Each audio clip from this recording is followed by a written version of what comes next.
आपको लगता है कि आने वाले वक्त में जिस तरह की टेक्नोलॉजी और एआई जिस तरह से इवॉल्व हो रही है, काम कर रही है, टीचर्स की नौकरियों में कमी होगी? मुझे ऐसा लगता है कि जो टीचर्स अपने आप को सिखाने में सक्षम नहीं होंगे, उन्हीं को रिस्क है। जो अपने आप को एडवांस करते रहेंगे, नॉलेज के साथ आगे बढ़ते रहेंगे, उनकी ज़रूरत ज़्यादा बढ़ती रहेगी। टेक्नोलॉजी के जब भी फॉल आउट्स नेगेटिव हुए हैं, तो टेक्नोलॉजी ने ही उसके सोल्यूशन भी निकाले हैं। एक अच्छी एजुकेशन के जो मायने होते हैं वो भारत में क्या है? एजुकेशन हेल्थ की तरह एक इंडिविजुअलाइज्ड एट्रीब्यूट है। जैसे डॉक्टर के लिए हर बॉडी एक सी नहीं होती, सब बॉडी। इसी तरह से रियल एजुकेशन के लिए हर स्टूडेंट का एक अलग मायने है। भारत के पास एक बहुत बड़ा चैलेंज है ब्रेन ड्रेन का। आज के ग्लोबलाइज्ड वर्ल्ड में यदि कोई बाहर से भी कंट्रीब्यूट करता है और भारतीयता उसके मन में रहती है, तो हमें कोई ज़्यादा दुखी होने की ज़रूरत नहीं है। ज्ञान तो आफ्टर ऑल विश्व में जाएगा। क्या कुछ ज़रूरी होता है कि एक फ्लरिशिंग इंस्टीट्यूशन बनाया जाए भारत के परिप्रेक्ष्य में? हमें ये कुछ पैरामीटर्स पे थोड़ा ज़्यादा ध्यान देना ही पड़ेगा कि बिलो एक पॉइंट से नीचे यदि क्वालिटी है, तो वो इंस्टीट्यूशन ना होना बेटर है। तो ऐसे कौन से फैक्टर्स हैं जो भारत की एजुकेशन सिस्टम में, खासकर जो यूनिवर्सिटीज़ और इंस्टीट्यूशंस हैं, उनमें कमी है?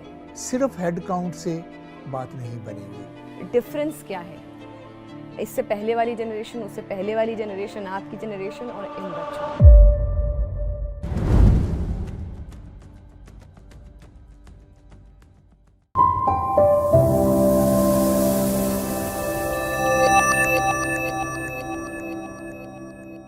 नमस्कार, जागरण मंथन में आप सभी का स्वागत है। मैं हूं स्मृति रस्तोगी। आज शो में हमारे साथ हैं professor K Agarwal, president South Asian University. Thank you Smriti, धन्यवाद बहुत बहुत। लगभग 55-58 इयर्स आप एकेडमिक्स में रहे हैं। At a very young age you started your journey, और न केवल एक फेस रहे हैं, लेकिन आपने एक इंस्टीट्यूशन भी बिल्ड किए हैं, कई इंस्टीट्यूशंस भी बिल्ड किए हैं, जिसमें से एक है गुरु गोबिंद सिंह इंद्रप्रस्थ यूनिवर्सिटी, और अब साउथ एशियन यूनिवर्सिटी के एक फ्रंट रनर, एक फ्लैग बियरर हैं आप। भारत में एजुकेशनल इंस्टीट्यूशंस को लेकर के कंपटीशन बहुत टफ है, और ये स्पेस ऐसा है जो लगातार एक्सपैंड हो रहा है। ऐसे में अगर एक इंस्टीट्यूशन स्टैब्लिश होता है, तो उसमें जो की कंपोनेंट्स होते हैं जिनका होना बहुत ज़रूरी है एक यूनिवर्सिटी, एक इंस्टीट्यूशन को बनने के लिए, in terms of faculty, in terms of education, in terms of academics, in terms of culture, क्या कुछ ज़रूरी होता है कि एक फ्लरिशिंग इंस्टीट्यूशन बनाया जाए भारत के परिप्रेक्ष्य में? ऐसा है समिति जी, देखिए भारत जैसे देश में अभी भी हमारा ग्रॉस इनरोलमेंट रेशो बाकी कई देशों से कम है, तो शिक्षा के ज़्यादा अवसर होने चाहिए, ये अभी भी ट्रू है। तो इसलिए अलग और विश्वविद्यालय चाहिए और महाविद्यालय चाहिए, इसमें कोई शक नहीं। लेकिन जो आपने कंसर्न जिक्र किया वो भी इक्वली ट्रू है, क्योंकि यदि हम क्वालिटी नहीं रखेंगे एजुकेशन में, तो किसी लिटरेसी लेवल से ऊपर यदि हम उठते हैं, तो क्वालिटी के बिना एजुकेशन का कोई मतलब नहीं रहता। लिटरेसी तक तो ठीक है कि आपने एक शिक्षित के वर्ग में ला दिया, लेकिन उसके बाद आपको क्वालिटी एजुकेशन ही चाहिए, और उसमें भी फिर सब्जेक्ट्स की बात ज़्यादा होती है। यदि आप मेडिकल कर रहे हैं, मैनेजमेंट कर रहे हैं, जर्नलिज्म कर रहे हैं, इंजीनियरिंग कर रहे हैं, आर्किटेक्चर कर रहे हैं, तो इन सब्जेक्ट्स में क्वालिटी का महत्व और ज़्यादा बढ़ जाता है दैन से सोशल साइंसेज और समथिंग कंपैरेटिवली, हालांकि चाहिए वहाँ भी। तो इसलिए जब नए नए विश्वविद्यालय बन रहे हैं और बनते रहेंगे, हमें ये कुछ पैरामीटर्स पे थोड़ा ज़्यादा ध्यान देना ही पड़ेगा कि बिलो एक पॉइंट से नीचे यदि क्वालिटी है, तो वो इंस्टीट्यूशन ना होना बेटर है मेरे हिसाब से, और यदि उस लेवल से ऊपर है तभी वो इंस्टीट्यूशन एग्जिस्ट करने चाहिए, और उस तरफ ध्यान दिया जाए तो होंगे। काफ़ी अच्छे लास्ट ईयर्स में भी काफ़ी अच्छे अच्छे इंस्टीट्यूशन आए हैं, और ये संभावना है। आपने एक्सपेंशन की बात करी, आपने क्वालिटी एजुकेशन की बात करी, आपने नेशनल बोर्ड ऑफ एक्रेडिटेशन में सर्व किया है एज अ चेयरमैन, और यूनिवर्सिटीज़ और इंस्टीट्यूशंस को बहुत करीब से आपने देखा है। क्या ऐसे बेसिक चीज़ें होती हैं जो अक्सर एजुकेशन सेक्टर, जैसे कि अब कंपैरिजन खाली भारत नहीं होता है, भारत का विश्व लेवल पे, क्योंकि विश्व गुरु बनने की बात हो रही है, तो ऐसे कौन से फैक्टर्स हैं जो भारत की एजुकेशन सिस्टम में, खासकर जो यूनिवर्सिटीज़ और इंस्टीट्यूशंस हैं, उनमें कमी है आपने क्वालिटी के साथ साथ? आपने नेशनल बोर्ड ऑफ एक्रीडिटेशन की बात की समृति जी, और विश्व स्तर पे कंपैरिजन की बात की। तो मैं फॉर्चुनेट था कि मैं नेशनल बोर्ड ऑफ एक्रीडिटेशन का चेयरमैन था। नेशनल बोर्ड ऑफ एक्रीडिटेशन एक ऐसी संस्था है देश में जो सिर्फ इंजीनियरिंग, मैनेजमेंट, आर्किटेक्चर, इन्हीं फील्ड्स को करती है। ये जनरल एजुकेशन का एक्रीडिटेशन नहीं करती। और दूसरा, ये सिर्फ उन इंस्टीट्यूशंस का करती है जिसे हम टीयर 1 इंस्टीट्यूशंस कहते हैं, जो अच्छे इंस्टीट्यूशंस हैं। तो फॉर्चुनेटली मेरा जो काम था वो रिलेटिवली अच्छे इंस्टीट्यूशंस तक सीमित था। और नेशनल बोर्ड ऑफ एक्रीडिटेशन एक वर्ड में संस्था है जिसको हम वाशिंगटन अकॉर्ड बोलते हैं, जिसमें जिन जिन देशों को क्वालिटी टेक्निकल एजुकेशन की इच्छा थी वो उसके मेंबर बने और कॉमन स्टैंडर्ड्स इवॉल्व हुए। भारत उसका 16th मेंबर था, अब शायद वो 25 के करीब मेंबर हो चुके हैं। तो उन 25 देशों में हम ये सुनिश्चित करते हैं कि हमारे जैसे NBA का एक्रीडिटेड इंस्टीट्यूशन का जो ग्रेजुएट होगा वो 25 देशों में एक्सेप्टेबल है। तो इसलिए वर्ल्ड स्टैंडर्ड्स को कंप्लाई करना एक तरह से मैंडेटरी था NBA के लिए, तो इसलिए वो समस्या थोड़ी सी कम थी उस मामले में। लेकिन जब हम टेक्निकल एजुकेशन की बात करते हैं तो इवोल्यूशन इतना फास्ट है, आपको even teachers, number of teachers for example, एक बहुत छोटा पैरामीटर रह जाएगा। उन टीचर्स की अपनी क्या रिलेवेंस है, उन टीचर्स ने अपने आप को अपग्रेड किया कि नहीं किया, अपस्किल किया कि नहीं किया, इन फाइनर एट्रीब्यूट्स में जाने की ज़रूरत है। सिर्फ हेड काउंट से बात नहीं बनेगी। इसी तरह से हमारे पहले होता था कि एक एरिया कितना है, अब एरिया कितना is not a very great thing जब तक आप उस एरिया का यूटिलाइजेशन कैसे करते हैं उसमें नहीं जाते। तो इस तरह से फाइन सब पैरामीटर्स में जाने की ज़रूरत है, और जो जा रहे हैं हम धीरे धीरे। आपने बोला कि टेक्निकल एजुकेशन में डील करते हैं, लेकिन टेक्निकल एजुकेशन की भी बात करूं तो आज भी भारत में जो पढ़ाई की बात हो रही है, अगेन वर्ल्ड स्टैंडर्ड्स की बात हो रही है, कंपैरिजन भी कभी हार्वर्ड से होता है, कभी ऑक्सफोर्ड से होता है, कभी कैम्ब्रिज से होता है कि वो प्रेस्टीजियस इंस्टीट्यूट्स हैं, जबकि यहाँ पे IITs हो गए, IIMs हो गए और टेक्निकल इंस्टीट्यूट्स हो गए। साउथ एशियन यूनिवर्सिटी एक बहुत अच्छा काम कर रही है। आपने इतनी सारी यूनिवर्सिटीज़ में सर्व किया है, एक रेवोल्यूशन लेकर के आए हैं, लेकिन ऐसे में एक अच्छी एजुकेशन के जो मायने होते हैं वो भारत में क्या हैं? अच्छी इंस्टीट्यूशन के मायने, एजुकेशन, अच्छा एजुकेशन का, अच्छा एजुकेशन पहले तो उसके मायने एक एब्सोल्यूट सेंस में है कि एक अच्छा एजुकेशन जो है वो सिचुएशन के हिसाब से अपने आप को, जिसे सेल्फ लर्निंग कहते हैं, वो बहुत ज़रूरी है आज। क्योंकि यदि हमने कोई चीज़ 10 साल पहले पढ़ाई तो 10 साल बाद वो प्रैक्टिकली रेलेवेंट हो जाएगी, ये तो विश्वास करके ही चलना चाहिए। और इसलिए सिलेबस से ज़्यादा रेलेवेंस ये है कि पीडागोगी क्या है, क्या आपके स्टूडेंट ये काबिलियत हासिल कर पाए कि वो नई सिचुएशन में अपने आप को नया ज्ञान सिखा पाएंगे खुद।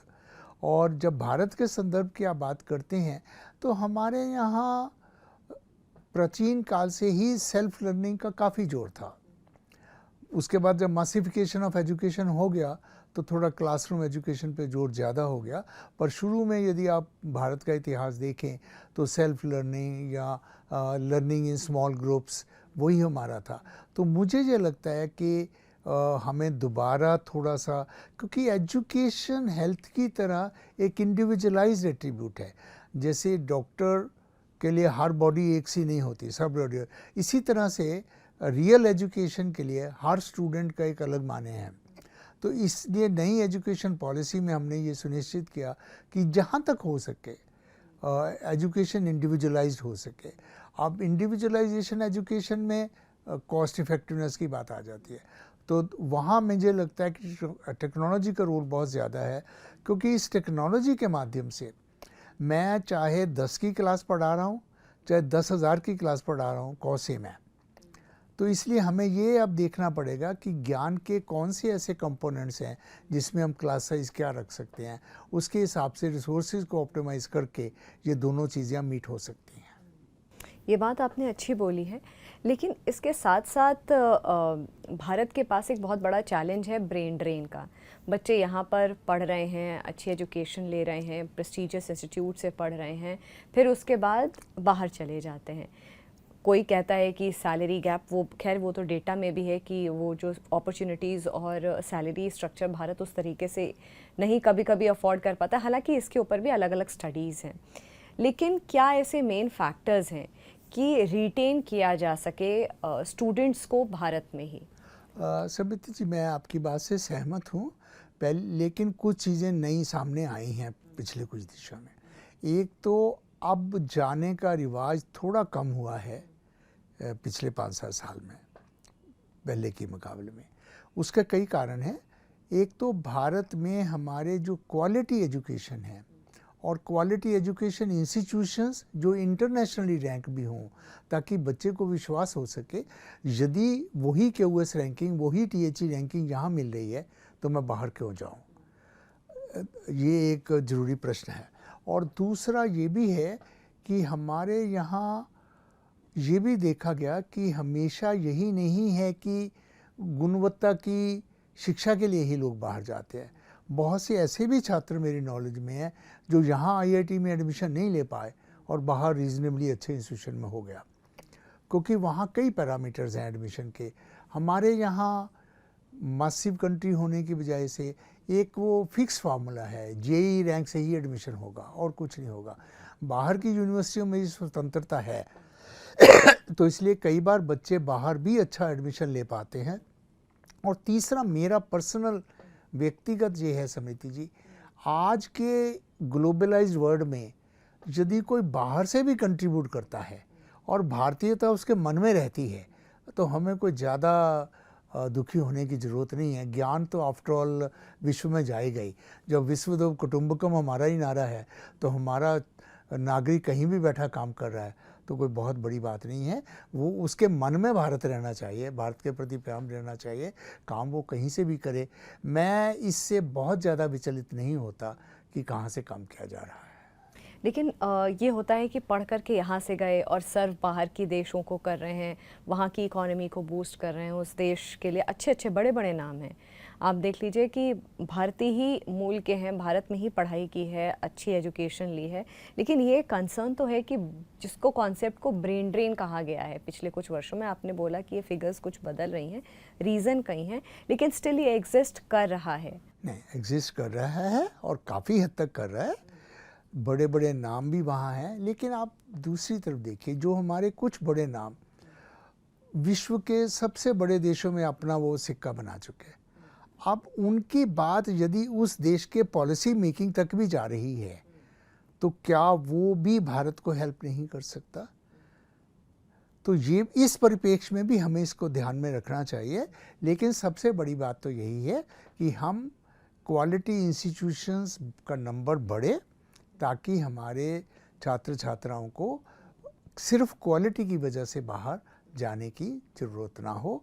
और फिर होता क्या कि एक बार यदि चला जाता है युवा तो फिर कई बार वहाँ रहने का विचार बना लेता है। यदि जाएगा ही नहीं तो रहने का विचार नहीं बनेगा। मेरा व्यक्तिगत रूप से ये रहा, मैं इतना आपने देखा मेरा एक्सपीरियंस, मैंने अपने मन में फार्मूला बनाया, मैं 3 महीने से ज़्यादा कभी विदेश में नहीं रहूँगा, ताकि अपने आप पे डिसिप्लिन रहे, नहीं भारत में ही काम करना है। तो यदि एक परिस्थिति में छात्र जाएगा ही नहीं पढ़ने के लालच से तो वो ठीक है। बाकी पढ़ाई का भी आजकल ये है, जैसे ऑनलाइन एजुकेशन अब आ गया, तो ऑनलाइन एजुकेशन में आप हार्वर्ड का कोर्स जहाँ से भी कर सकते हैं। तो इसलिए थोड़ा सा ये चीज़ें चेंज हुई हैं और मुझे लगता है धीरे धीरे ये और ठीक होगा। क्वालिटी एजुकेशन की जब बात करते हैं सर, तो उसमें क्या ऐसे फैक्टर्स होते हैं जो एक एजुकेशन सिस्टम को सशक्त बनाते हैं, उसको और वर्सेटाइल बनाते हैं या उसको और एम्पावर कर देते हैं? देखिए, क्वालिटी एजुकेशन समिति जी, मेरे हिसाब से सबसे पहली बात तो ये है जिसे हम एजुकेशनल इन्वायरमेंट कहते हैं, जो मैंने पहले भी कहा, हमें पीडागोगी को इस तरह से करना होगा कि छात्र में सेल्फ लर्निंग की प्रवृत्ति आए। जैसे अच्छे, यदि मैं विदेश के कोई बहुत अच्छे विश्वविद्यालय की बात करूं, तो एक बहुत रिवाज है कि बच्चे को ऐसी असाइनमेंट्स दो जिससे उसे लाइब्रेरी में बहुत समय लगाना ही पड़े, उसके बिना वो कर ही नहीं पाए। हमारे देश में ये बहुत थोड़ी संस्थाएं करती हैं, तो शायद इस तरफ हमें सेल्फ लर्निंग एक्सरसाइजेज, छोटे छोटे प्रोजेक्ट्स वो अपने आप बनाएं, मतलब पीडागॉगी में थोड़ा ये चेंज करना पड़ेगा ताकि नई परिस्थिति में बच्चा अपने आप को खुद ढालने में सक्षम हो। अब जैसे कि आपने बोला लाइब्रेरी, अब तो धीरे धीरे लाइब्रेरी का जो कॉन्सेप्ट है वो तो खैर रीडिफाइन हो रहा है, क्योंकि सब कुछ ऑनलाइन अवेलेबल है, सब कुछ आप ऑनलाइन डालेंगे, सारा डेटा, टेक्स्ट, और थैंक्स टू एआई और बहुत से ऐसे प्लेटफॉर्म आ गए हैं जिसमें आप सिर्फ कमांड दीजिए, आपको पूरा पूरा रिसर्च पेपर्स के साथ बन करके चला आता है। ऐसे में जो एक क्योंकि अगेन आपने 27 साल की उम्र में आप प्रोफेसर बन गए थे, 1975 की बात कर रही हूँ, और मतलब that was a very very small age जब आप कंपैरेटिवली और उस वक्त के हिसाब से। लेकिन आजकल जो रिसर्च हो गए, रिसर्च पेपर्स हो गए, रिसर्चर्स हो गए, प्रोफेसर्स हो गए, क्या कुछ ऐसा है जो अपने आप को उनको प्रिपेयर करना पड़ेगा? पहली बात ये है कि एआई के एडवेंट, क्योंकि बहुत सारा कन्फ्यूजन है फैक्ट चेक को लेकर के, क्योंकि आप बड़े बड़े रिसर्च पेपर्स आपको लिखने होते हैं, तो बहुत इजीली आपके पास टूल्स अवेलेबल हैं। नहीं, देखिए, पहली बात रिसर्च पेपर्स की जो बात की, टीचिंग का और रिसर्च का डायरेक्ट न्यूमेरिकल रिलेशन ना भी हो, लेकिन टीचर एक रिसर्चर हो तो उसे बेसिक एट्रीब्यूट पे मैं जाता हूँ। अच्छा रिसर्चर का मतलब है वो नए नए तथ्यों की खोज करता है, नए नए तथ्यों को ढूंढता है। और मेरा ये मानना है कि एक अच्छा शिक्षक यदि वो खुद नए नए तथ्यों को नहीं ढूंढता तो वो छात्र छात्राओं में वो रुचि नहीं पैदा कर सकता कि नए तथ्यों की तरफ कैसे जाना, क्यूरियोसिटी अराउज करना। मतलब मैं रिसर्च को ज़्यादा महत्व, पब्लिकेशन से ज़्यादा महत्व इस बात पे देता हूँ कि क्या हम स्टूडेंट्स में क्यूरियोसिटी की भावना पैदा कर पाए, और क्वेश्चंस पूछने की जो आदत है उसको बढ़ावा देना बहुत ज़रूरी है। मैंने एक साइकोलॉजी का पेपर पढ़ा था जिसमें ये था कि एक 3 साल का बच्चा लगभग 70 क्वेश्चंस रोज पूछता है। वो क्वेश्चंस बहुत से ट्रिवियल होंगे, मैं कपड़े क्यों पहनूं, मैं चाकू क्यों ना पकड़ूं, मैं आग के पास क्यों ना, लेकिन ये भगवान की क्यूरियोसिटी की नेचर है। और जब हम स्कूल कॉलेज में जाते हैं तो क्वेश्चन पूछने की बहुत कम हैबिट हो जाती है। मुझे याद है एक बहुत अच्छे विश्वविद्यालय ने एक एक्सपेरिमेंट किया था। उन्होंने एग्ज़ाम में ये कहा, आप अपनी मर्ज़ी से आप कोई प्रश्न लिखिए और उसका आंसर दीजिए। तो बच्चे बड़े खुश कि अपनी मर्ज़ी का आंसर, क्वेश्चन लिखना और आंसर देना, कोई दिक्कत ही नहीं। तो फिर टीचर ने ये कहा कि आपके प्रश्न की चॉइस क्या होगी, 80% मार्क्स उसके होंगे और आंसर के 20% होंगे। तो मतलब क्या आप अच्छा प्रश्न सोच सकते हैं, वो आदत हमें डालनी पड़ेगी, इंक्विजिटिवनेस की, क्यूरियोसिटी की, तभी हम इनोवेशन वगैरह पे ज़्यादा तेज़ी से बढ़ पाएंगे। तो शिक्षा का थोड़ा ये स्वरूप कि मैं रिटर्न क्वेश्चन पेपर दूंगा, उसका 3 घंटे की रिटर्न परीक्षा होगी, इन चीज़ों से थोड़ा सा ऊपर उठना होगा। लेकिन क्या जैसे एआई जैसे प्लेटफॉर्म है, ऑटोमेशन आ गई है, एआई जैसे प्लेटफॉर्म्स हैं, और टेक्नोलॉजी जिस तरह से इवॉल्व हो रही है, चैट जीपीटी हो गया, बहुत सारे अलग अलग, और क्योंकि ये तो बहुत कॉमन हो गया, चैट जीपीटी की मैं बात कर रही हूँ, जैसे कि जेमिनी हो गया, अलग अलग ऐसे प्लेटफॉर्म्स हैं। तो उनके आने से ये भी देखा गया है कि जो अगेन ये स्टडीज़ हैं कि टीचर्स भी अब उतना ज़्यादा मेहनत नहीं करना चाहते हैं, उतना ज़्यादा रिसर्च नहीं करना चाहते हैं। स्टूडेंट्स तो खैर वो पूरा पूरा जो आंसर्स हैं या सब कुछ है वो रिसर्च करके काफ़ी हद तक इन प्लेटफॉर्म्स को यूज़ कर रहे हैं। ये कॉलेजेस और यूनिवर्सिटीज़ का ही ये पक्ष मैं आपको बता रही हूँ। तो ये कितना बड़ा चैलेंज है, आने वाले टाइम में कितना बड़ा चैलेंज होगा? ये चैलेंज बहुत बड़ा है, लेकिन आपने इसका उत्तर अपने प्रश्न में काफ़ी हद तक दिया है। देखिए, हम टीचर्स मेहनत कम करने लग जाएं और स्टूडेंट्स भी मेहनत कम करने लग जाएं तो उसके हमें काउंटर ढूंढने पड़ेंगे। मेरा इसका काउंटर ये है, यदि हमारा पहले बेंचमार्क ये होता था कि भाई एक रीज़नेबल मेहनत से हम यहाँ तक पहुँच पाएंगे, तो अब हमें बेंचमार्क इतना ऊपर करना पड़ेगा कि जब टेक्नोलॉजी हमारी सहायता कर रही है तो हम बेंचमार्क ऊपर करें, जिससे हमारे नॉलेज का स्तर ऊपर जाएगा, और स्तर ऊपर जाएगा तो हम विश्व गुरु की तरफ आगे बढ़ेंगे।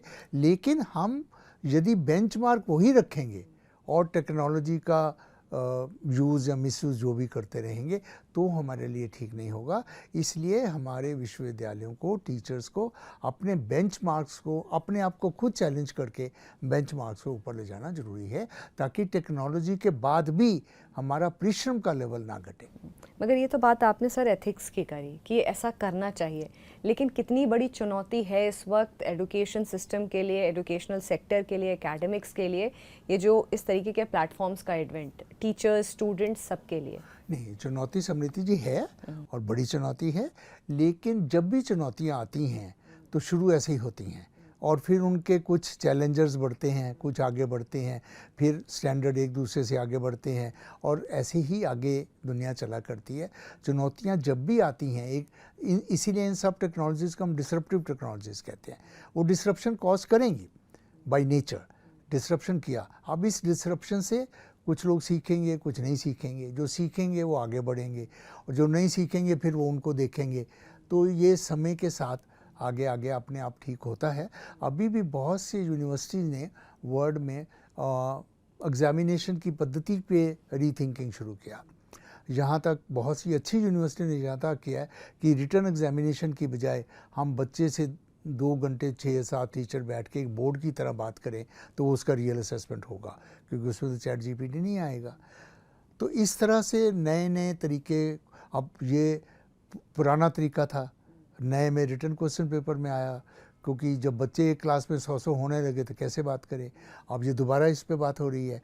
तो इस तरह से नए नए टेक्नोलॉजी के जब भी फॉल आउट्स नेगेटिव हुए हैं तो टेक्नोलॉजी ने ही उसके सोल्यूशन भी निकाले हैं आगे जाने के लिए। आपने डिस्ट्रप्टिव टेक्नोलॉजी बोल करके एड्रेस किया है, वाकई में इसको कहा भी डिस्ट्रप्टिव टेक्नोलॉजी, क्योंकि जब जब चाहे कंप्यूटर्स आए तो भी ये डिस्ट्रप्टिव टेक्नोलॉजी की बात हुई थी कि हाँ।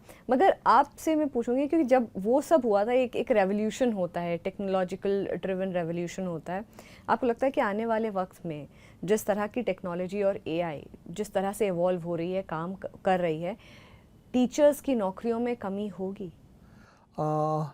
मुझे ऐसा लगता है कि जो टीचर्स अपने आप को सिखाने में सक्षम नहीं होंगे उन्हीं को रिस्क है। जो अपने आप को एडवांस करते रहेंगे, नॉलेज के साथ आगे बढ़ते रहेंगे, उनकी ज़रूरत ज़्यादा बढ़ती रहेगी। मेरे हिसाब से ये थोड़ा सा रेशो बेटर हो जाएगा। जो बहुत सॉट आफ्टर टीचर्स हैं वो और ज़्यादा डिमांड में आएंगे। जो अयोग्य टीचर अपने आप को रखेंगे उन पे खतरा हो सकता है, और व्यक्तिगत रूप से मुझे उसमें कोई शिकायत नहीं है, क्योंकि यदि आपको एज टीचर भी इम्प्रूव करने का मौका है और आप नहीं उठाते उसको, तो सिस्टम यदि दूसरी तरफ जाता है तो कोई दिक्कत नहीं है। आपका जो कोर रिसर्च एरिया रहा है सर, वो रिलायबिलिटी इंजीनियरिंग रहा है, जो कि एरोस्पेस से लेकर सॉफ्टवेयर तक सब जगह पे एक क्रिटिकल रोल प्ले किया है। आपने इंडियन स्पेस रिसर्च ऑर्गेनाइजेशन में भी काम किया है, पीएसएलवी मिशन के रिलायबिलिटी एनालिसिस में कंट्रीब्यूट किया है। आज के एआई ड्रिवन सिस्टम्स की जब हम बात करते हैं, रिलायबिलिटी को रीडिफाइन करने की, जब हम एआई, न्यू टेक्नोलॉजी रीवैम्प की बात करते हैं, तो उसमें रिलायबिलिटी को रीडिफाइन करने की कितनी ज़रूरत है? समृति जी, देखिए, रिलायबिलिटी और क्वालिटी को रीडिफाइन करने की हमेशा ही ज़रूरत थी।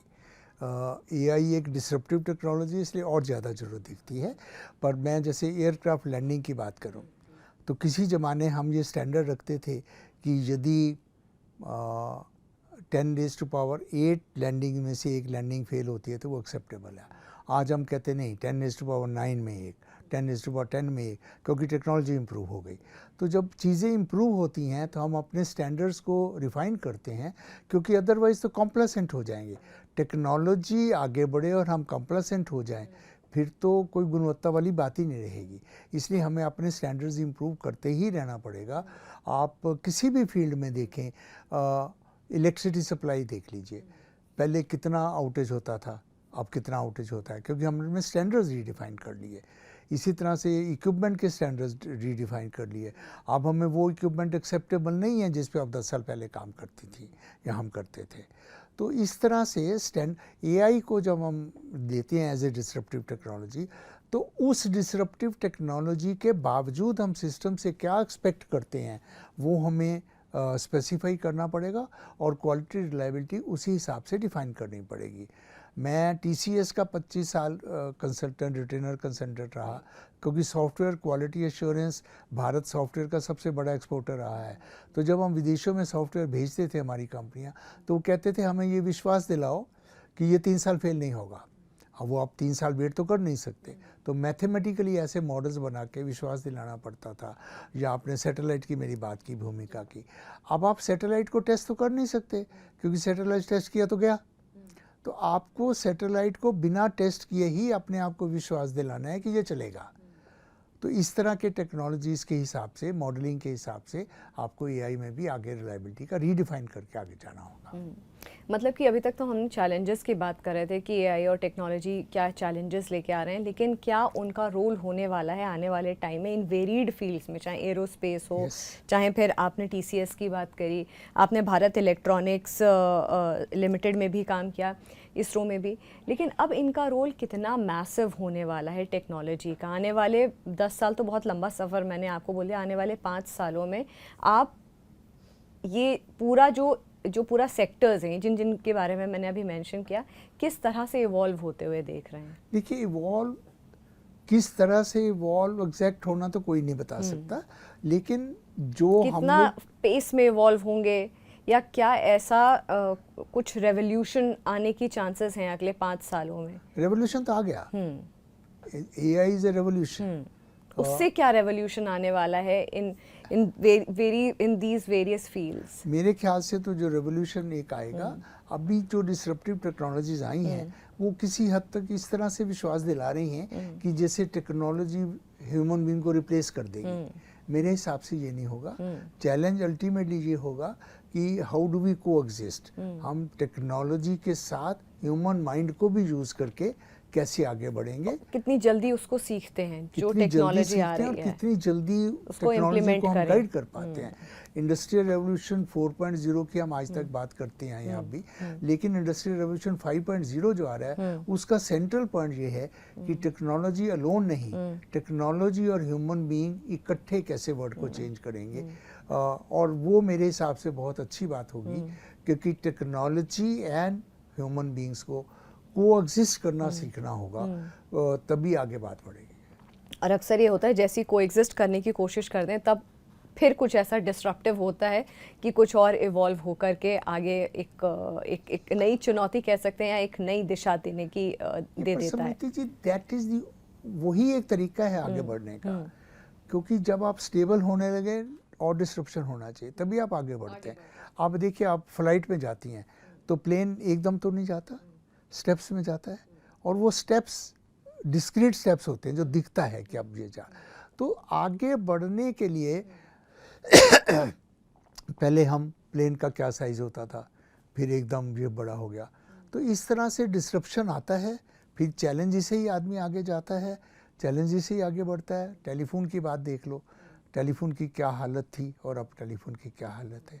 हमने वो युग देखा है कि कंप्यूटर एक कितने बड़े कमरे में अकेला बैठा होता था, मंदिर के भगवान की तरह, और अब उससे कहीं ज़्यादा शक्तिशाली कंप्यूटर आप हम सब लोगों के पॉकेट में या पर्स में है। तो ये आया तो धीरे धीरे है, लेकिन अब नई जनरेशन जो आज की है उसको पुराना पता ही नहीं है, तो उसके लिए तो ये गिवन वर्ड था। तो टेक्नोलॉजी चेंज होगी, सिस्टम चेंज हो गए, हम उसको भी गिवन वर्ड मान लेंगे धीरे धीरे, लेकिन वो इवॉल्व हुआ है और इवॉल्व होगा। कभी कभी रेट ऑफ इवोल्यूशन लीनियर होता है, पर कभी कभी नॉन लीनियर होता है, और जब ज़्यादा तेज़ी आनी होती है तो नॉन लीनियर ही होना पड़ता है, क्योंकि लीनियर से बहुत ज़्यादा तेज़ी नहीं आती। कभी कभी कुछ ऐसे फिनोमेनास होते हैं जो हमें बायोलॉजिकल ग्रोथ देकर आगे बढ़ाते हैं, और उसी से विश्व आगे बढ़ता है। लेकिन अगर मैं टेक्नोलॉजी और इंडस्ट्री के बीच में जो अभी भी एग्जिस्टिंग गैप है, कि is the industry prepared to embrace the technology, क्योंकि टेक्नोलॉजी का तो एडवेंट बहुत फास्ट हो रहा है, मतलब जो 2 साल पहले था वो अभी नहीं है, और जो 2 साल आगे होने वाला है वो पता ही नहीं है। तो ऐसे में ये जो गैप है उसके लिए कैसे प्रिपरेशन है, क्या हम प्रिपेयर हैं, या उस गैप को कैसे ख़त्म करा जाए? स्मृति जी, अगेन गैप रहेगा, क्योंकि टेक्नोलॉजी इन्वेंट होगी एक जगह, सारी इंडस्ट्री उसको अडेप्ट करेगी, उसमें टाइम लगेगा, लेकिन आपको पॉजिटिव तरह से इस तरह से देखना चाहिए, आगे यदि ये गैप 10 साल में कवर होता था तो अब 10 महीने में कवर हो रहा है, आगे शायद हमें 10 हफ्ते में कवर करना पड़े। तो इंडस्ट्री को भी फास्ट होना पड़ेगा फॉर सर्वाइवल, और वो हो रही है। अब आपने भी इतना लंबा कैरियर मीडिया में रखा, जितने फास्ट चेंजेस अब हो रहे हैं, साल 2 साल में सब कुछ बदल जाता है, पहले इतना फास्ट नहीं बदलता था। तो इंडस्ट्री कोप अप करना सीखती है टेक्नोलॉजी के साथ, एकेडमिक्स कोप अप करना सीखता है, समय लगता है, वो समय हमेशा लगता है कि नहीं हो रहा, लेकिन हम यदि जैसे मैंने कहा टाइम स्पैन देखें तो हम ही देख सकते हैं कि अब अडेप्टेशन रेट बहुत फास्ट हो गया है, और वो मेरे ख्याल से और फास्ट होता रहेगा, क्योंकि जिसे कहते हैं जब एक चैलेंज आता है तो रेस जो है आगे बढ़ती है। Adaptability is the name of game. मैंने तो एक कन्वोकेशन में कहा था, आज जुरासिक नहीं है लेकिन ह्यूमन माइंड है, इंसान है जिंदा लेकिन जुरासिक नहीं जिंदा, क्योंकि वो अडेप्टेबल नहीं था, इंसान अडेप्टेबल है। तो अडेप्टेबिलिटी सीखनी पड़ेगी और उससे आगे बढ़ेगी बात, और थोड़ा बहुत गैप तो रहेगा ही रहेगा। गैप भी रहेगा। और आपने एक और चीज़ अच्छी बोली थी पिछले मेरे क्वेश्चन के आंसर में, कि आपको लगता है, और कई ऐसे लोग हैं कि ह्यूमन को रिप्लेस नहीं कर पाएगी टेक्नोलॉजी, बट ह्यूमन को अडेप्ट करना पड़ेगा, स्किल सेट अपना होन करते रहना पड़ेगा, और टेक्नोलॉजी को एम्ब्रेस करते रहना पड़ेगा। क्योंकि दोनों चीज़ें, ह्यूमन को भी अडेप्ट करते रहना पड़ेगा और ह्यूमन को टेक्नोलॉजी को चैलेंज भी देना पड़ेगा। जैसे एआई की आपने काफ़ी बात की, अब एआई अभी भी ब्रेन के जो 4-5 कंपोनेंट्स हैं उनमें एक पे ज़्यादा एम्फेसाइज कर रहा है, जो फास्ट कंप्यूटेशन वाला है। जो ब्रेन के बाकी बायोलॉजिकल कॉग्निटिव साइंस के पार्ट्स हैं उनमें अभी काम कम हुआ, डीप इमोशंस वाला जो ब्रेन का पार्ट है, तो इनमें अब ह्यूमन को भी कहना पड़ेगा भाई ये फास्ट वाला बहुत हो गया, अब दूसरे पार्ट पे भी काम करें, तो नए रिसर्च एरियाज इवॉल्व होंगे, तो हम धीरे धीरे मशीन को बीट करते जाएंगे, मशीन हमें चैलेंज करता जाएगा, रेस में दोनों आगे बढ़ते जाएंगे, मेरा तो यही मानना है। चलिए, अब आपसे मैं थोड़ा सा एजुकेशनल पर्सपेक्टिव पे थोड़ी दूसरी बातें कर लेती हूँ। क्या आपको लगता है कि जो एजुकेशनल डिप्लोमेसी है साउथ एशिया में, और जो खासकर साउथ एशियन यूनिवर्सिटी का जो रोल है, इसमें जो पॉलिटिकल टेंशन्स हैं इस वक्त पर्टिकुलरली साउथ एशिया को लेकर के, आपको लगता है कि ये सॉफन कर सकती है, कि या कितना बड़ा रोल प्ले करते हैं? ऐसा है एजुकेशनल डिप्लोमेसी, पॉलिटिकल टेंशन्स तो हैं। सार्क इटसेल्फ वो उतना वो ऑर्गेनाइजेशन नहीं रहा जो 20 साल पहले था या 15 साल पहले था, उसके रीजंस हैं, लेकिन यदि कुछ सुधार होना है तो वो एजुकेशन के माध्यम से, कल्चर के माध्यम से, स्पोर्ट्स के माध्यम से ही होना है। और इसलिए मुझे लगता है कि जैसे हमारा यूनिवर्सिटी का माध्यम है, अब कितना रोल प्ले कर पाएगा ये तो नहीं मैं कह सकता, लेकिन कुछ ना कुछ पॉजिटिव रोल प्ले कर सकता है। और कब कोई पॉजिटिव इम्पल्स एक्ट कर जाती होती है ये समय बताता होता है। आप और हम स्टूडियो में इसको नहीं निर्धारित कर पाएंगे कि वो रैंडम फिनोमेना कब कोई ऐसा हो जाता है जो ये आगे बढ़ता है बात। जैसे मुझे बताया गया, मेरे आने से पहले की बात है, कि साउथ एशियन यूनिवर्सिटी में हिंदुस्तान और पाकिस्तान के छात्रों ने मिलकर इंडिया पाकिस्तान मैच देखा। अब ये हमें तो बड़ा अजीब सा लगता है, लेकिन ये हुआ, ये कहते हैं। तो यदि ऐसी चीज़ें बार बार होंगी तो कहीं ना कहीं कोई सुधार की गुंजाइश होती है, कहीं फ्रेंडशिप्स बनती हैं बच्चों की इस एज में आपस में, तो कहीं ना कहीं इसका पॉजिटिव ही इम्पैक्ट हो सकता है। अब कितना होगा, कैसे होगा, धीरे धीरे होगा, लेकिन मैं आशावादी हूँ कि थोड़ा बहुत तो होगा। एजुकेशनल डिप्लोमेसी आपको लगता है कि एक इम्पॉर्टेंट रोल प्ले कर सकती है? एक रोल प्ले कर सकता है। और दूसरा मेरा ये कहना है कि आपके पास और अल्टरनेटिव क्या है। देखिए, ये तो हम हमेशा ही हमारे प्रधानमंत्री जी भी हमेशा कहते हैं नेबरहुड फर्स्ट, पड़ोसियों से संबंध अच्छे करने हैं तो उसके तरीके तो कुछ निकालने ही होंगे ना।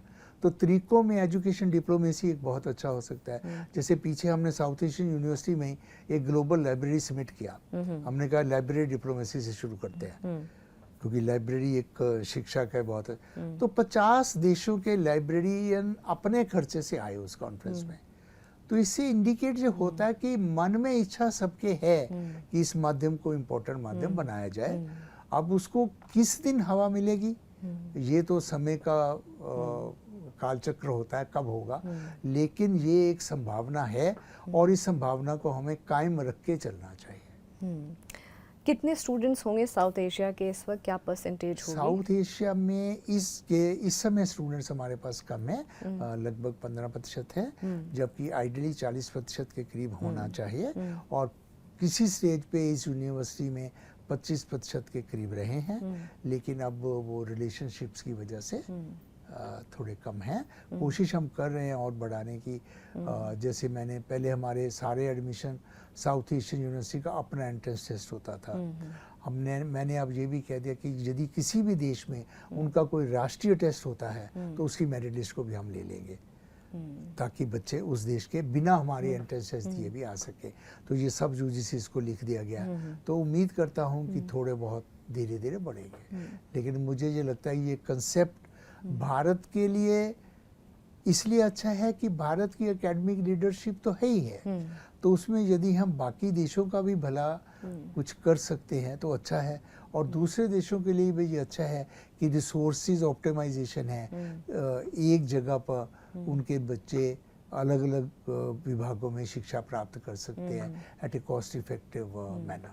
आपने एक इंसिडेंट अभी शेयर किया था कि आपके आने से पहले, आपके टेन्योर से पहले बताया गया था कि स्टूडेंट्स ने इंडिया पाकिस्तान का मैच एक साथ देखा।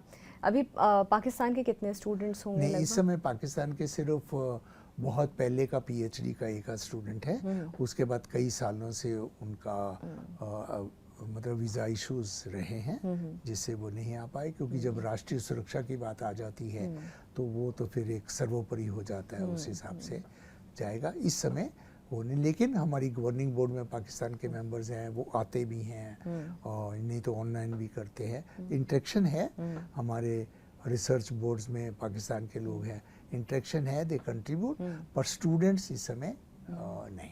आपको लगता है ट्रस्ट इशू एक बड़ा एक रीज़न रहा है इस तरीके से इस गैप के आने का? ट्रस्ट इशू तो एक, और जो बोर्ड में मेंबर्स हैं उनका क्या रवैया रहता है, खासकर जो पिछले एक साल में जिस तरीके से ये संबंध और डिटेरियोरेट हुए हैं टेररिस्ट अटैक्स के बाद? हाँ, नहीं, ट्रस्ट इशू तो एक इशू है ही है, क्योंकि देखिए जो जियोपॉलिटिकल सिचुएशन है उसको बिल्कुल ट्रांसलेट ना हो यूनिवर्सिटी में, ये तो हो नहीं सकता। अब जैसे भारत ने इतनी बार पहल करी और पाकिस्तान से रिस्पॉन्स यदि नहीं मिला तो वो ट्रस्ट फीलिंग तो एकदम तो नहीं कवर होगी। लेकिन मेरा फिर भी ये कहना है कि किसी ना किसी तरह कभी ना कभी तो ये कवर करनी होगी, और यदि कवर करनी होगी तो यूनिवर्सिटी एक माध्यम हो सकता है। आपने 15% स्टूडेंट्स बताए कि इस वक्त हैं साउथ एशिया के। इसमें बांग्लादेश के, नेपाल के, श्रीलंका के? बांग्लादेश नेपाल के काफ़ी हैं। और जो अभी जो सिचुएशन हुई थी अगेन, जो अभी लास्ट ईयर हुई थी, अभी चुनाव, बांग्लादेश में चुनाव से पहले जो भी पूरी सिचुएशन थी बांग्लादेश का उसका कुछ ये है कि रिफ्लेक्ट किया? सिचुएशन हुई थी। अब इलेक्शंस के बाद हमें लगता है कि इस साल के एडमिशंस में शायद उसका इफेक्ट उतना ज़्यादा ना हो जितना पहले सोचा गया था। और आए, बांग्लादेश की फैकल्टी भी है हमारे पास, उनसे भी कोई इशू नहीं है। तो मुझे ये लगता है कि अब वहाँ इलेक्शंस के बाद, देखिए हर देश के इलेक्शंस तो उनका अपना इंटरनल प्रेरोगेटिव रहेगा ही, और उसमें जो भी सरकार वहाँ उस देश में आए वो तो आई। लेकिन हमें ऐसा लगता है कि इलेक्शंस के बाद शायद बच्चों को आने में दिक्कत उतनी ना हो। अगर जेन ज़ी और जेन अल्फ़ा की बात करें तो जब आपने अपनी पढ़ाई की थी 1968 और अब की ये जो जनरेशन है, इसका माइंडसेट, इसका पढ़ाई करने का तरीका, थैंक्स टू टेक्नोलॉजी ऑल्सो, सब कुछ बहुत अलग है। क्या आप डिफरेंस देखते हैं इन स्टूडेंट्स का? बिल्कुल यंग स्टूडेंट हैं आप यूनिवर्सिटी में भी होते होंगे तो आप मिलते भी ज़रूर होंगे, इंटरेक्शंस भी ज़रूर होते होंगे। क्या माइंडसेट है एजुकेशन को लेकर के? डिफरेंस क्या है इससे पहले वाली जनरेशन, उससे पहले वाली जनरेशन, आपकी जनरेशन और इन बच्चों में? देखिए फ़र्क हर जनरेशन से अगली जनरेशन में फ़र्क आता है, ये भी ऐतिहासिक रियलिटी है जो रहेगी। इन जनरेशन में फ़र्क तेज़ी से आया क्योंकि टेक्नोलॉजी तेज़ी से चेंज हुई, वैल्यू सिस्टम तेज़ी से चेंज हुआ। लेकिन आपके प्रश्न का उत्तर यदि मैं दूं तो मुझे ये लगता है कि कुछ चीज़ें बहुत तेज़ी से इम्प्रूव भी हुई हैं। जैसे आज के विद्यार्थियों में कॉन्फिडेंस लेवल पहली जनरेशन से ज़्यादा है। आज के विद्यार्थियों में ब्रेड्थ ऑफ नॉलेज पहली जनरेशन से ज़्यादा है क्योंकि वो इतने सब्जेक्ट्स में इतना कुछ पढ़ते हैं। पहले तो आपका जो सब्जेक्ट होता था उसी को पढ़ के आप इम्तिहान देते थे, तो उसका कहीं ना कहीं इम्पैक्ट डेप्थ ऑफ नॉलेज में कुछ केसेस में आया है और कुछ छात्र छात्राएं इतने होशियार भी हैं कि उसको भी कवर कर लेते हैं। ओवरऑल तो मैं ये देखता हूँ कि टेक्नोलॉजी अडेप्टेशन तो ऑब्वियसली यंगर जनरेशन की फार बेटर है, अंडरस्टैंडेबली सो। तो यदि ओल्डर जनरेशन, मैं उल्टा बोलता हूँ, यदि ओल्डर जनरेशन थोड़ा अडेप्ट जल्दी कर ले तो वो बेटर होगा देश के लिए, क्योंकि देखिए younger generation is the reality of life. यदि आज हमने विश्व गुरु बनना है तो इस यंगस्टर्स के शोल्डर्स पे बनना है, ओल्डर्स के शोल्डर्स पे नहीं बनना। तो इसलिए इनकी महत्वाकांक्षाओं को हम कैसे और पर दे सकते हैं, कैसे विंग्स दे सकते हैं, कैसे इनके मन में ड्रीम्स बहुत बड़े हैं और आज टेक्नोलॉजी उनमें से बहुत से ड्रीम्स को सेटिस्फाई करने की क्षमता रखती है। क्या हम यूनिवर्सिटियों में उन ड्रीम्स को रियलाइज़ करने के लिए इनको इंकरेज कर सकते हैं? क्या मैं एक बहुत अच्छे प्रोजेक्ट को एक रिटर्न पेपर का सब्स्टिट्यूट मान सकता हूँ? इस तरह के दिशाओं में सोचने की ज़रूरत है। और मैं तो सारे विश्व में घूमने के बाद ये गारंटी से कह सकता हूँ कि यदि हम अपने यूथ के परों को रोके ना तो ये हमें विश्व गुरु जरूर बनाएंगे। हमें अपने पर इनको रोकने की रुकावट करनी होगी। इनको रोकना नहीं चाहिए, इनको थोड़ा बढ़ना चाहिए। वो बड़ा ड्रीम रखने की क्षमता रखते हैं, उनको बड़ा ड्रीम रखने दें। उनको उनका ड्रीम रियलाइज़ करने में हम अपनी एक्सपीरियंस का कितना योगदान दे सकते हैं उस तरफ आगे आना चाहिए, क्योंकि ड्रीम हमारे नहीं है, ड्रीम उनके होंगे। हम अपने ड्रीम पे उनको रिस्ट्रिक्ट करेंगे तो बहुत बड़ा मैं पाप शब्द भी यूज़ कर सकता हूँ वो होगा। क्योंकि जनरेशन टू जनरेशन, मैंने हमेशा कई बार फॉर्मल कन्वोकेशन में भी कहा है, हर माँ बाप कोशिश करते हैं कि हमारा बच्चा हमसे आगे जाए, तो हर टीचर ये कोशिश क्यों नहीं करता कि हमारा विद्यार्थी हमसे आगे जाए। तो यदि हमारा विद्यार्थी हमसे आगे जाएगा तभी तो दुनिया आगे बढ़ेगी। इस माइंडसेट को ज़्यादा तेज़ी से लाने की ज़रूरत है, ये पीढ़ी डिलीवर करेगी। बहुत अच्छी, आपने बहुत होपफुल और बहुत ही पॉजिटिव बात आपने कही है, क्योंकि जेन ज़ी को लेकर के अलग अलग परसेप्शन है, अलग अलग बातें होती हैं, लेकिन उसमें ये कहना कि बिल्कुल सही बात, आपने वाकई में बिल्कुल सही बोला है कि इस जनरेशन को रोकना नहीं है, क्योंकि वही रियलिटी, यही जनरेशन रियलिटी, यही जब 2047 की बात होगी तो यही जनरेशन फ्लैग बेयरर्स होंगे। बाकी कई लोग होंगे, कई लोग नहीं होंगे, लेकिन यही जनरेशन होगी जिनके हाथों में वो मशालें होंगी जो देश को आगे लेकर के जाएंगी। तो इनसे उम्मीद करना और इनको सही दिशा साथ में दिखाना, ये एक उत्तरदायित्व है, ये एक कर्तव्य है कि सही दिशा न केवल उनके लिए बल्कि उनके आने वाली कई जनरेशन और देश के लिए वो बहुत ज़रूरी हो। आज बहुत अच्छा लगा प्रोफेसर अग्रवाल, आप आए शो पे, बहुत बहुत धन्यवाद। बहुत अच्छा लगा आपसे बात करके समृति जी, बहुत बहुत धन्यवाद और बहुत अच्छी वार्ता हुई। फिलहाल जागरण मंथन में इतना ही, नमस्कार।